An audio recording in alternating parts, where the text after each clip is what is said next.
Hei, ner aga kareba tumai. Alhamdulillah baik, Min. Komentar tergokil kali ini datang dari ner kita Bayu Saputra 9449. Bang, teman saya putus cinta, saya lihatkan video ini tambah nangis. Wah, coba spill nama temannya dong. Nih, pantun dulu buat pemanasan ubun-ubun ikan bolu. Ini film sumpah bikin nyesek.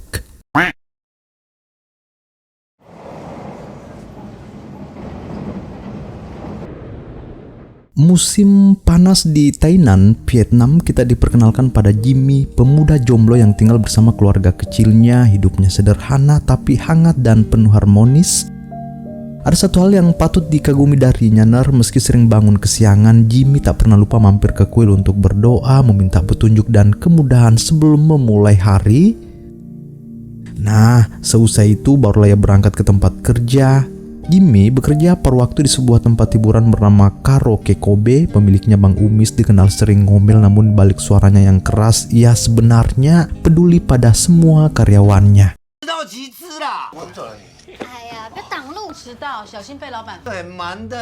Di tengah rutinitas yang monoton dan sedikit membosankan itu, Jimmy menyimpan satu harapan besar. Ia ingin segera dipertemukan dengan seseorang yang mampu mewarnai hari-harinya, memberinya semangat baru dan menjadi alasan untuk bangun lebih awal. Dan siapa sangka hari itu dua-duanya seperti dijawab oleh semesta. Saat Jimmy asik bermain basket, Karaoke Kobe kedatangan seorang backpacker cantik asal Jepang bernama Ami.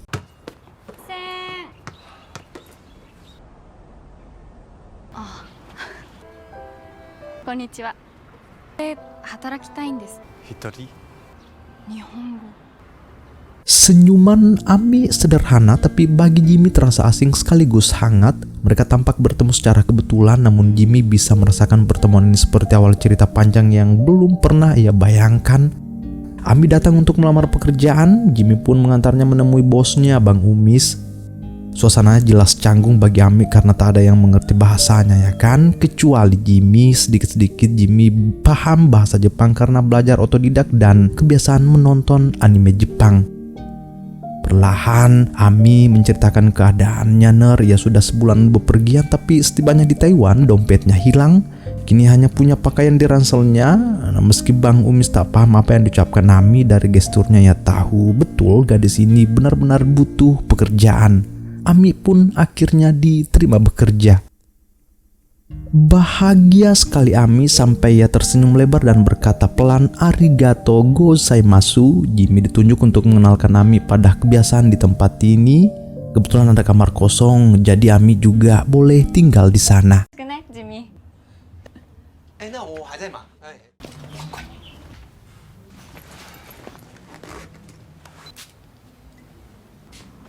Nek. で日本語話せるの？ね、ゲーム、台南。旅のお金が貯まるまでか。Alih-alih terasa kaku, obrolan mereka justru mengalir. Sejak awal Jimmy bisa merasakan aura positif yang dipancarkan Ami. Berkenalan dengan Ami seperti ini membuat hari-hari Jimmy yang sebelumnya berat berubah jadi ringan dan riang. Rasa nyaman pun pelan-pelan tumbuh di antara mereka. Nah, setelah beberapa hari Ami bekerja di Karaoke Kobe milik Bang Umis ini, kabar tentang gadis Jepang itu menyebar ke warga Tainan. Banyak yang penasaran dan datang hanya untuk melihatnya. Usaha Bang Umis pun mendadak jadi ramai pengunjung. Ami jadi semacam sensasi baru di Tainan. Dengan kecantikan dan senyumnya yang khas, banyak pengunjung yang bahkan meminta foto bersama. Perlahan, Ami pun sudah dianggap seperti keluarga sendiri oleh mereka.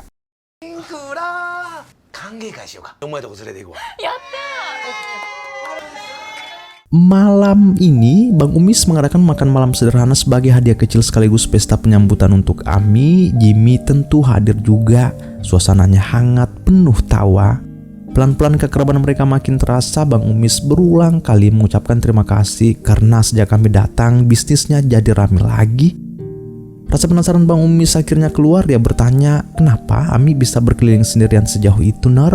Ami menjawab tenang, ia melakukan perjalanan ini untuk mencari kebesaran Tuhan dan menilai kembali jalan hidupnya. Ia ingin pergi ke berbagai tempat, bertemu banyak orang dan memastikan apakah ia benar-benar puas dengan hidupnya. Jawaban itu terdengar berbobot dan malah menggugah rasa penasaran Jimmy. Diam-diam ia jadi ingin ikut merasakan jadi backpacker. Terlebih saat Ami menambahkan bahwa mimpinya adalah berkeliling dunia dan menggambar hal-hal menakjubkan yang ia temui. それが私。 Begitu pesta selesai dan semua sudah agak mabuk, malam pun semakin larut, acara pun bubar. Jimmy diminta mengantar Ami pulang. Ya sebenarnya agak canggung tentunya bisa berduaan seperti ini dengan Ami tapi Ami pandai mencarikan suasana. Sebelum sampai ke karaoke Kobe, Ami malah meminta Jimmy menggandengnya berkeliling kota sebentar. Betapa bahagianya Ami seperti berada dalam film romansa Taiwan, menyaksikan deretan lampu kota yang menerangi jiwa, angin malam menembus kalbu. Jimmy pun ikut hanyut dalam perjalanan ini. Nah, entah sudah berapa kali Ami berterima kasih kepada Jimmy malam itu. Ami belajar beberapa kata Mandarin darinya. Jimmy belajar keberanian dari Ami. Mereka tertawa saling mendengar cerita tentang masa depan. Perbedaan bahasa dan budaya tidak menjadi penghalang, justru membuat mereka semakin dekat. Tak ingin momen itu cepat berlalu, Jimmy mengajak kami ke sudut-sudut Tainan yang jarang tersentuh oleh turis. Salah satunya berada di sebuah puncak yang sunyi.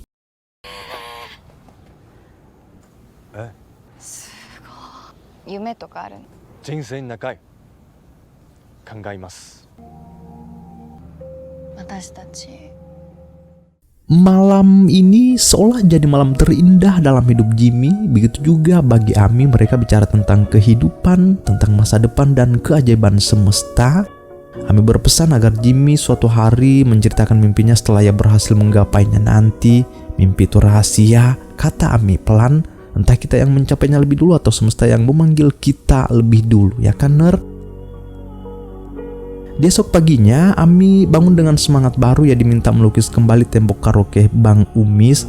Sesudah itu mereka berjalan-jalan ke pasar, berjalan-jalan ke pantai. Kehangatan Ami tidak hanya dirasakan Jimmy, tetapi juga karyawan lain termasuk Bang Umis. Di setiap momen berwarna seperti ini Ner, Ami selalu melukiskannya di atas kertas. Sejak hari itu, perhatian kecil mulai kelihatan. Jimmy diam-diam sering menguping ke kamar Ami, membawakannya makanan. Tak berhenti sampai di situ, ia memberanikan diri mengajak kami menonton film Jepang yang berjudul Love Letter. Kebetulan film yang sudah lama Ami tunggu. Sebelum berangkat, entah sudah berapa kali Jimmy berkaca, memilah-milih baju, mencari trik romantis di internet. Nah, setelah menemukan gaya yang pas, ia pun berangkat menjemput Ami dengan motor kesayangannya. Setibanya di bioskop, Jimmy beberapa kali mencari celah untuk memberi Ami sedikit sentuhan, minimal menggenggam tangannya lah ya, tetapi nyalinya belum cukup Ner. Ami sendiri tampak sangat larut dalam film itu sampai-sampai ia meneteskan air mata. Sepulangnya dari bioskop, Ami tak langsung masuk ke kamar, mereka sempat ngobrol di depan. Ami bercerita bahwa pemandangan di film tadi mengingatkannya pada kota kelahirannya, salju yang tebal saat musim dingin tiba, membosankan dan menyesakkan. Dilihat dari matanya, Ami seperti merasakan sesuatu seolah menyimpan lukanya sendiri. Nah, dari situlah Jimmy akhirnya berani menggenggam tangan Ami. Tapi tak lama, Ami pamit masuk seolah memberi batas pada semua rasa nyaman yang mulai tumbuh. Jimmy. Wan, Jimmy.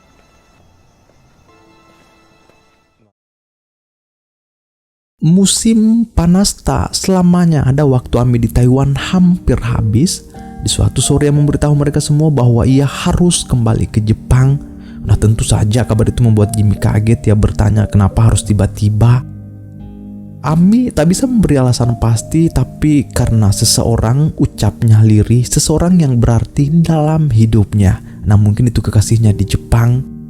Mendengar itu Ner, Jimmy tak bisa lagi menyembunyikan rasa kecewa. Ia langsung pergi meninggalkan mereka. Baru di jalan ia sadar selama ini ternyata sudah ada yang mengisi hati Ami. Sebelum kembali ke Jepang, Ami berjanji akan menyelesaikan muralnya di dinding karaoke Kobe, sebuah kenang-kenangan yang akan ia tinggalkan untuk mereka, katanya.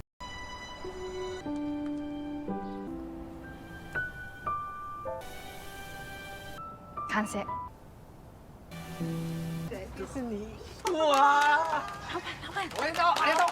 Jimmy, how come ma? 很棒啊。 Sangat jelas Jimmy belum siap dengan kepergian Ami, tapi dia juga tahu inilah hidup Ami. Pekerjaannya menuntutnya pergi, mau tidak mau harus diterima, ya kan? Dalam resahnya Jimmy sampai duduk bicara dengan ayahnya. Sang ayah hanya memberi satu pesan pelan, setiap pertemuan pasti ada perpisahan nak, maka hargailah hidupannya sekali, jangan ada penyesalan. Kata-kata itu terus berputar di kepala Jimmy, pikirannya kacau seolah ia benar-benar belum siap menghadapi semua ini. Dalam lamunan ia tak sadar pagi pun sudah datang. Sebelum Ami benar-benar pergi, Jimmy datang menemuinya yang mengajak kami ke sebuah tempat. Ia ingin menghabiskan 1 hari penuh bersama Ami. Yang paling penting, ia mengajak kami ke pasar rakyat untuk menerbangkan lampion, memanjatkan doa dan harapan-harapan. 夢を叶えたらわかった。頑張りまくるって。ありがとね。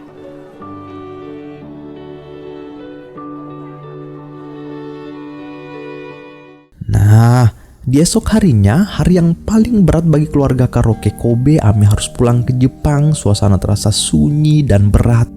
Bang Umis yang biasanya tegar dan cerewet kali ini sampai menitihkan air mata juga. Bagi mereka semua, kehadiran Ami bukan sekedar karyawan baru. Ami telah memberi semangat, warna dan cerita yang sulit dilupakan di setiap sudut karaoke Kobe. 在见。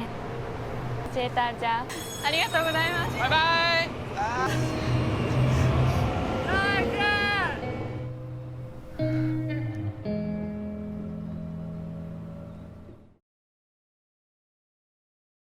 Singkat kisah, waktu berjalan lebih cepat dari yang kita kira. 18 tahun hanya terdengar seperti angka, tapi di dalamnya ada tumpukan rasa yang belum selesai. 18 tahun setelah musim panas itu, Jimmy kini jadi pria dewasa berusia 36 tahun. Hidupnya tidak buruk tapi kosong. Ia bekerja di sebuah perusahaan sebagai programmer tanpa gairah dan tanpa arah. Hingga hari ini, tanpa pikir panjang, Jimmy memutuskan resign dari pekerjaannya. Ia pulang ke rumah menemui orang tuanya. Dan seperti biasa, mereka mendukung apapun keputusan putranya. Sang ayah hanya berkata ada pentingnya beristirahat sejenak nak untuk mempersiapkan jalan lebih panjang di hadapanmu. Nah, setelah 18 tahun meninggalkan kota kelahirannya, Tainan, Jimmy kembali dengan segunung kenangan yang bahkan belum sempat terucap. Ia pernah memberikan segalanya, tapi kini ia merasa seakan telah kehilangan semuanya. 自从我离乡背井，我却失去了一切。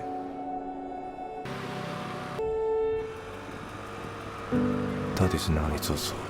Di balik semua ini, ternyata Jimmy belum pernah sungguh-sungguh melupakan Ami. Begitu ia kembali ke kota ini, bayang-bayang masa lalu kembali datang menggerogoti. Kartu-kartu pos yang dulu dikirim Ami kembali ia buka, Satu persatu kata pada kertas itu seperti membuka pintu yang sudah lama ia kunci. Jimmy sadar ada satu janji yang belum ia tepati, kembali menemui Ami setelah mimpinya tercapai. Dalam salah satu kartu pos itu, Ami menanyakan kabar Jimmy dan berharap ia datang melihat kota kelahirannya yang bersalju itu. Sejak saat ini keputusan Jimmy bulat, ia membeli tiket ke Jepang. Ia akan berpelesir mencari Ami walau hanya untuk mengucapkan kata-kata yang dulu tertahan. Dalam perjalanan kereta menuju Osaka lalu ke Matsumoto, wajah-wajah masa lalu bermunculan lagi saat ia dan Ami berkeliling Tainan, tertawa di bawah lampu kota, diam-diam menyimpan rasa yang tak sempat diutarakan. Ini bukan sekedar perjalanan biasa, ini tentang waktu, jarak, dan keberanian yang hilang sebab ada kisah yang menunggu untuk diselesaikan. Setibanya di Jepang, Jimmy menatap kota-kota asing yang terasa dekat. Di tangannya ia selalu menggenggam kartu pos lama itu, satu-satunya petunjuk tentang Ami. Di baliknya ada alamat kota bersalju yang dulu pernah Ami sebut. Jimmy menapaki jalan-jalan sempit Matsumoto mencari tempat beristirahat sebelum melanjutkan pencarian. Kebetulan pemilik kedai yang ia singgah ini ternyata orang Taiwan bernama Liu yang sudah puluhan tahun merantau di Jepang. Sesama orang Taiwan kan, mereka cepat akrab dan saling bertukar cerita. Jimmy menceritakan tujuannya mencari seseorang yang ia rindukan. Nama kotanya adalah Fukushima, ucapnya. Liu menarik napas lalu berkata kota itu berada di tempat lain, sangat jauh dari sini. 这女生叫你，时候只是检视自己走过的路。 Jimmy tak pernah menyerah. Esoknya ia bertekad melanjutkan pencarian. Di sepanjang perjalanan banyak orang baik yang ia temui. Salah satunya ialah Koji, seorang wisatawan berusia 18 tahun namun sudah punya jiwa petualangan yang besar. Jimmy cukup salut dengan anak muda ini, Nar. Tak lama setelah kereta melewati terowongan panjang, mereka pun masuk ke sebuah kota kecil bersalju. Rasanya seperti kereta membelah dua musim dan tiba-tiba memasuki dunia yang luar biasa menakjubkan. Pelan-pelan, Jimmy teringat mural yang pernah digambar Ami di tembok karaoke Kobe. Pemandangan yang kini ia lihat mirip sekali dengan lukisan itu. Potongan-potongan kenangan mulai tersusun memberi Jimmy petunjuk. Tempat ini membuatnya lebih tenang dan ini pertama kalinya ia melihat salju, Nar. Dan kemungkinan besar tempat tinggal Ami tidak jauh lagi dari sini. Seperti biasa, ada pertemuan pas ada perpisahan. Koji dan Jimmy akhirnya berpisah karena tak satu kereta lagi. Jimmy berharap bisa bertemu lagi dengan anak muda itu suatu hari nanti. Orang-orang yang kita temui di perjalanan selalu meninggalkan kesan di hati dan itulah yang dirasakan Jimmy. Siang berganti malam, kereta berganti kereta hingga akhirnya Jimmy tiba di sebuah desa kecil tempat orang-orang sedang menerbangkan lampion. Ingatan itu menusuk, Nar. Dulu ia juga pernah melakukan ini bersama Ami, ya kan? Kenangan-kenangan yang kembali datang membuat dadanya sesak. Nah, setelah beberapa hari pencarian, Jimmy akhirnya tiba di Tadami, Fukushima, tempat Ami lahir dan dibesarkan. Daerahnya cukup terpencil, sinyal pun sulit. Jimmy terus berjalan menanyakan nama Ami pada setiap orang yang ia temui hingga akhirnya seseorang kakek tua kebetulan mengenal Ami yang memberitahu bahwa untuk sampai ke kediaman Ami harus naik mobil lagi. Beruntung sekali kakek itu mau membawa Jimmy. Dan setelah menempuh perjalanan lebih jauh, Jimmy pun tiba di kediaman Ami. 迷ってたから連れてきた。アミちゃんの友達は台湾から来たんだって。ジミーさんはい、すいませんでした。やっと会えた。 Mungkin kalian kira wanita itu adalah si Ami, ya kan? Bukan, Ner, dia adalah ibunya. Kedatangan Jimmy disambut hangat oleh beliau. Ia juga memberitahu Jimmy jika Ami sangat sering menceritakan tentang Munak. Ami selalu bilang pacar pemalunya selalu menunggu di Taiwan sana. Sejenak Jimmy jadi berpikir keras apa maksud perkataan itu. Hanya satu permintaan Jimmy sekarang, ia ingin melihat bagaimana Ami sekarang. Sang ibu pun menyuruhnya menoleh ke samping dan ternyata Ami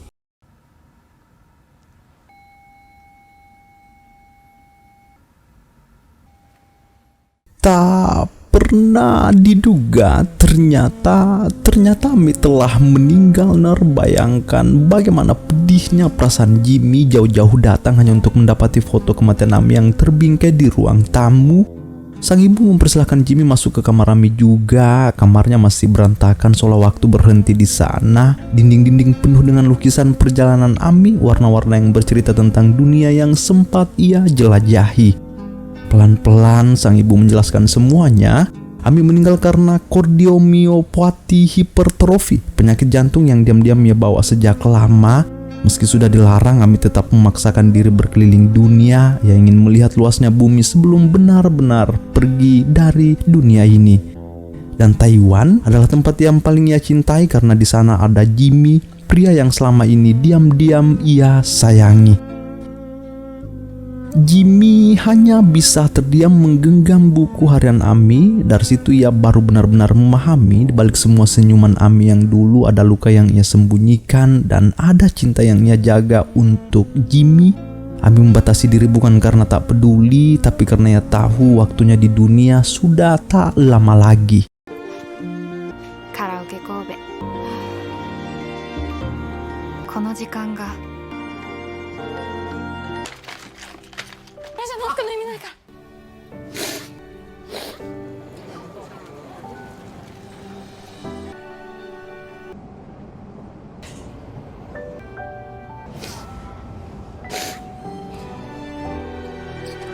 Lembar demi lembar surat itu Jimmy baca. Setiap kalimat terasa seperti tusukan kecil di dadanya. Air matanya gugur berjatuhan tanpa bisa ia tahan.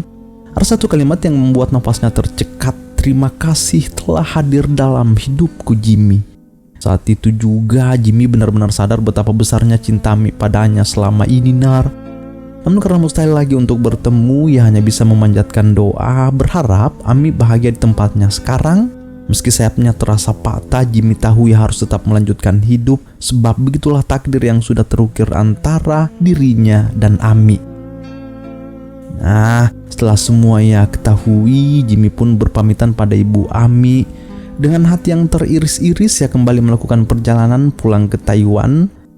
Begitu sampai di Tainan, ia mendatangi karaoke Kobe milik Bang Umis, tempat semua kenangan itu berawal yang kini sudah usang dan berdebu.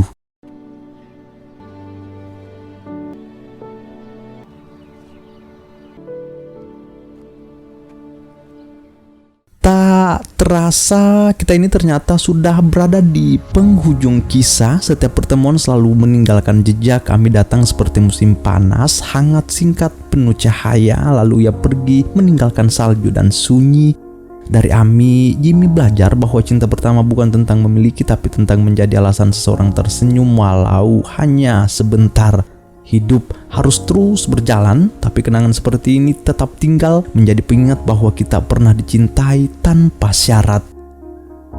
Jika kamu yang menonton cerita ini juga punya seseorang seperti Ami di sudut hatimu, ingatlah mereka tidak pernah benar-benar hilang. Mereka berubah menjadi kekuatan agar kita berani melangkah. Pada akhirnya yang paling berharga bukanlah bersama selamanya, melainkan pernah ada dan saling menjaga meski akhirnya terpisah oleh takdir.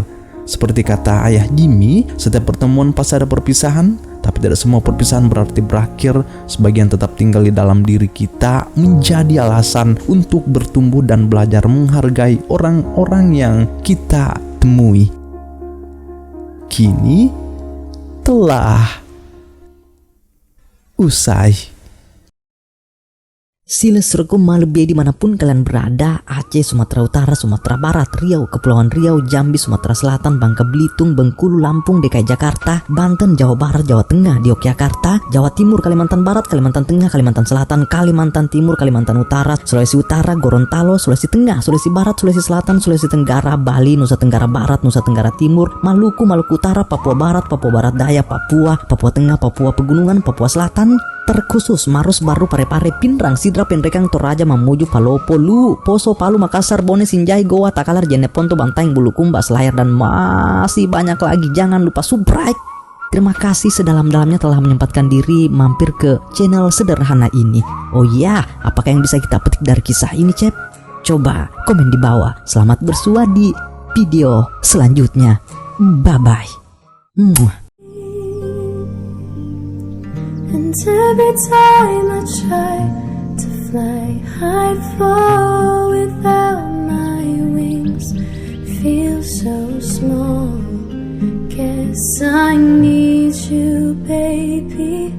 And every time I see you in my dreams, I see your face haunting me. Guess I need